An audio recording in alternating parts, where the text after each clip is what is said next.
Happy and blessed day mga kapamilya. Ngayong araw gabi, ngayong gabi guys, meron kaming practice. So bali meron kaming training match, parang friendly match. So part pa rin ng training namin. So yung start ng season is September 29. So ngayon, kalaban namin ay Tirisu. So Tirisu Centrum or Tirisu Common. Balin nga guys, parang konting information lang dun sa league. Parang nasa ano kami, Division 5. There's a lot of division sa basketball. So nasa Division 5 kami. So bali ang team namin is Haningi. So parang Haningi, parang kasi may mga common. So parang mga common yata is, I don't know if kung sa Pilipinas yun ay mga municipality. So kalaban namin is Tirisu Common. Parang yun.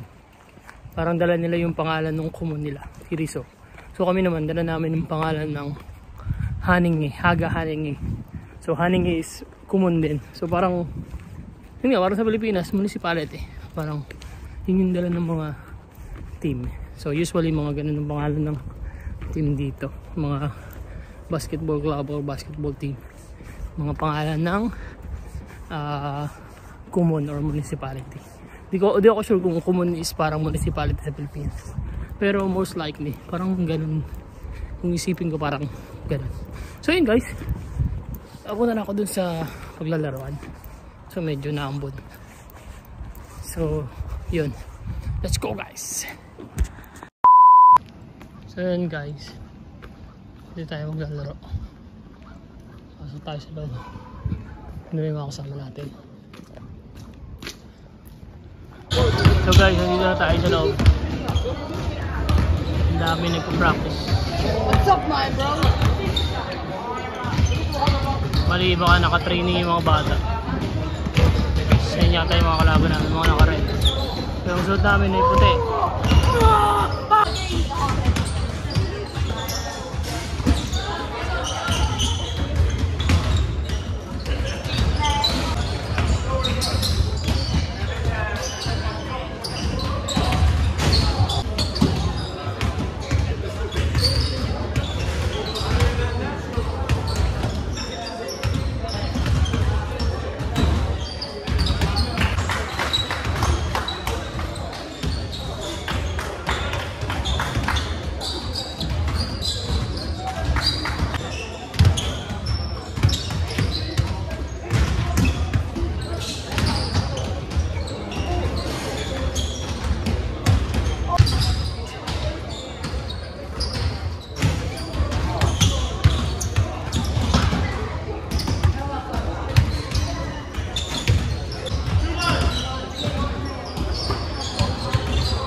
So yun guys, tapos na yung laban.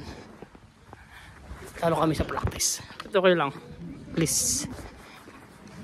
Nakita namin yung play namin as a team sa mismong match para sa simula ng season ay di lilinisin na lang namin kung ano man dapat ayusin sa mga plays namin. So yun, talo kami ng 10 points or 12 points ata, but mas mataas naman yung division nila at mas matagal na silang nabubuong team, pero yun, hindi pa rin yung hindi pa rin yung reason, but yeah, we will come back stronger. Ayun lang naman guys, maraming salamat sa panonood guys, at ako'y pauwi na rin. Yan, maraming salamat sa panonood guys. God bless. Ingat.